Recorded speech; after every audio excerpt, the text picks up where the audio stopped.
DJ Bongo Movie. Subscribe DJ Bongo Movie. Bonyeza kitufe hapo chini kwa DJ Bongo Movie.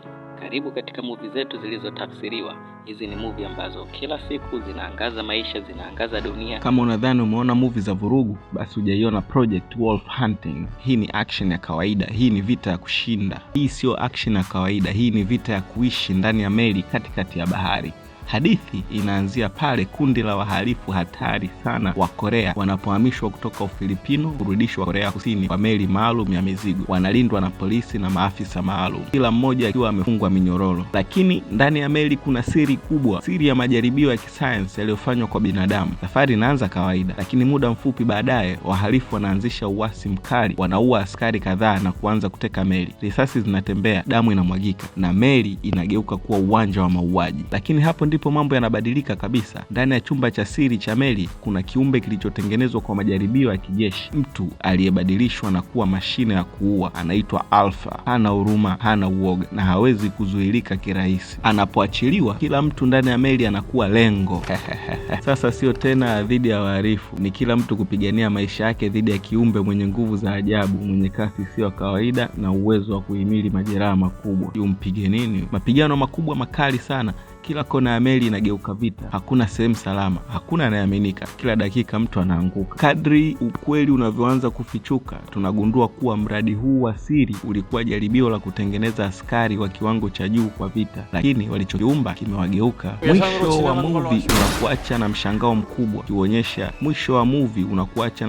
mkubwa, kionyesha kuwa siri hii haijaisha kabisa na huenda majaribio haya yanaweza kuendelea. Kwa kifupi, Project Wolf Hunting ni hadithi inaanza miaka kadhaa iliyopita nchini Norway. Msichana mdogo anaitwa Madeline anaishi na mama yake. Siku moja mtu wa ajabu na hatari sana anaitwa Safin jitu pateli linavamia nyumba yao na anania ya kulipiza kisasi kwa familia ya Madeline. Safin jitu la mtumba linamuua mama yake Madeline, lakini kabla hajamuua, msichana huyo anakimbia na kujificha kwenye ziwa lililo na barafu. Kinachotokea, badala ya kumuua, Safin anamuokoa kutoka kwenye maji. Lakini tukio hili linaacha kumbukumbu na hofu kubwa moyoni mwa Madeline. Miaka mingi baadaye, James Bond akiwa likizo huko Italia pamoja na Madeline. Bond ameacha kazi ya ujasusi na sasa anajaribu kuishi maisha ya kawaida sana, lakini mambo yanaharibika ghafla. Kunatokea mlipuko mkubwa wa bomu uliotakiwa kumuua jasusi la kimataifa 007 James Bond, na watu wenye silaha kali wakiendelea kumshambulia. Bond anaamini kuwa Madeline amemsaliti kwa sababu inaonekana kama maadui walijua mahali alipo na imekuwaje wamefika pale.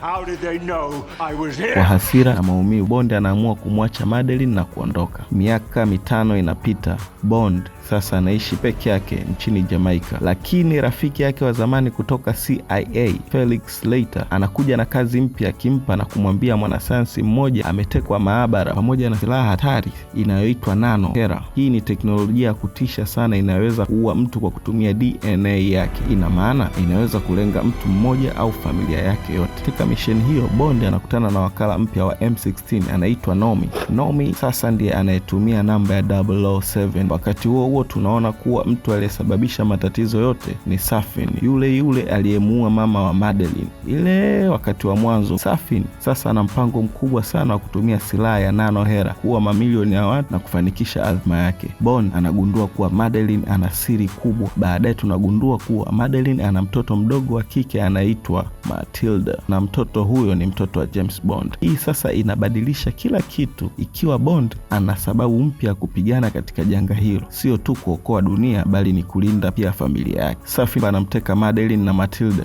na kuwapeleka kwenye kisiwa chake cha siri. Huko ndipo anatengeneza silaha ya nano Hera kwa kiwango kikubwa. Bond anaungana tena na M16 ili kuvamia kisiwa hicho na kuharibu kituo hicho cha hatari. Mapambano makali sana yanaendelea, risasi zinatembea, milipuko inatokea na Bond anapigana dhidi ya askari wengi.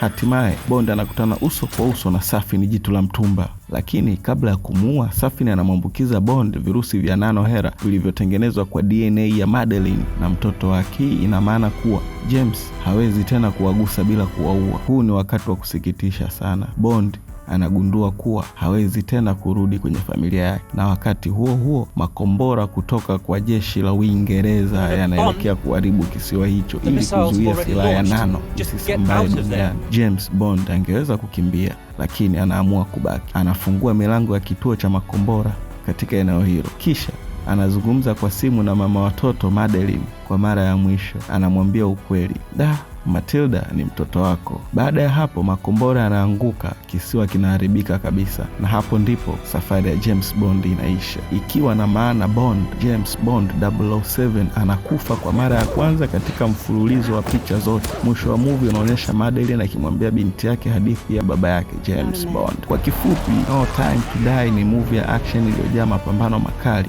lakini pia ni hadithi ya mwisho wa James Bond, ikionyesha upande wake wa kibinadamu, mapenzi na kujitoa kwa ajili ya watu. James Bond amekufa rasmi.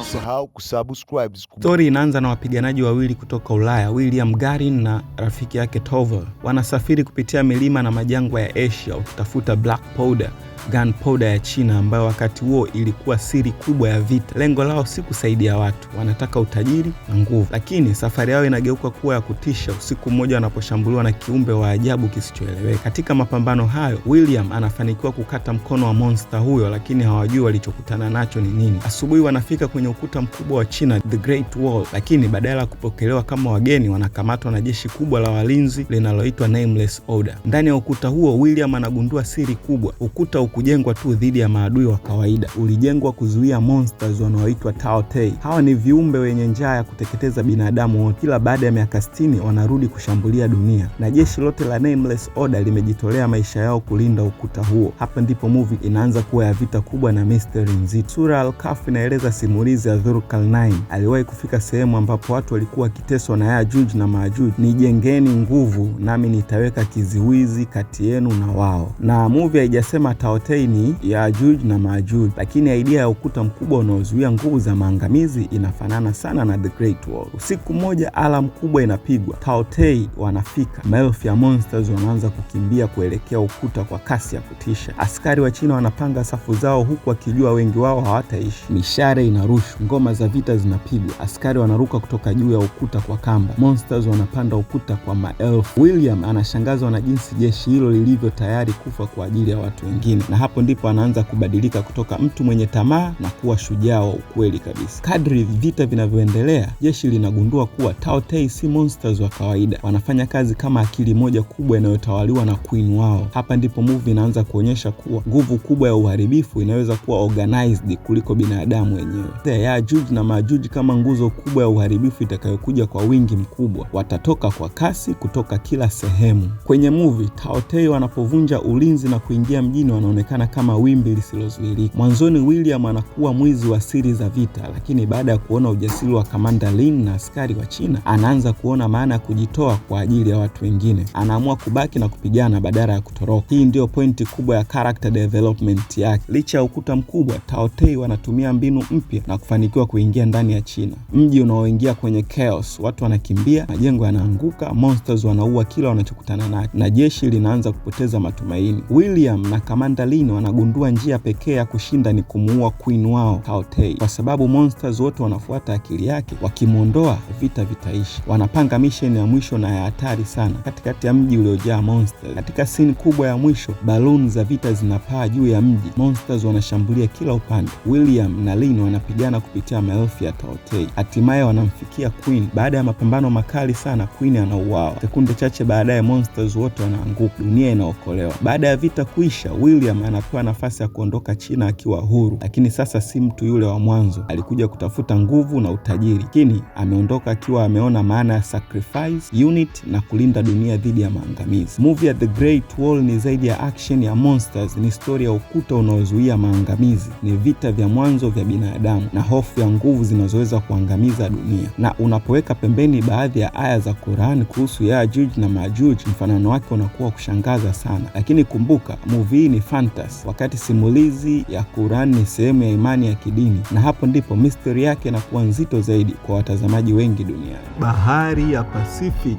ina utulivu wa kutisha, maji ni meusi, mawimbi ni makubwa na upepo unavuma kama unaonya kitu kibaya kinachokuja. lakini kwa familia moja, safari ya kawaida ya kazi inageuka kuwa ndoto mbaya isiyo na mwisho. Paul Taggers ni mhandisi wa kampuni ya mafuta Oil Inspector anayefanya kazi ya kukagua rigi ya mafuta iliyoko mbali baharini. Anasafiri pamoja na familia yake, mke wake Ines na watoto wao wawili. Kwa nje inaonekana kama safari ya kawaida ya kazi na mapumziko ya kifamilia, lakini ndani ya moyo wa Paul kuna presha kubwa. Kampuni anayofanyia kazi iko chini ya tuhuma za kuharibu mazingira, na eneo analokwenda lina historia ya ajabu na watu wa eneo hilo kuogopa sana. Wanapofika mji mdogo wa pwani, kabla ya kwenda kwenye rigi, wanaanza kuona ishara za hatari. Watu wa eneo hilo wanamwonya Paul asiende baharini. Wanazungumza kuhusu El Demonio Negro, Black Demon, kiumbe mkubwa wa baharini wa hadithi za kale anayedaiwa kuyalinda maji hayo kwa hasira. Paul anapuuza onyo hilo akiamini ni ushirikina. Familia yake inafika kwenye rigi kubwa ya mafuta katikati ya bahari. Kila kitu kinaonekana kufanya kazi kawaida, lakini kuna hali ya wasiwasi miongoni mwa wafanyakazi. Baadhi ya wafanyakazi wanaonekana kuogopa kuzungumzia kilichopo chini ya maji.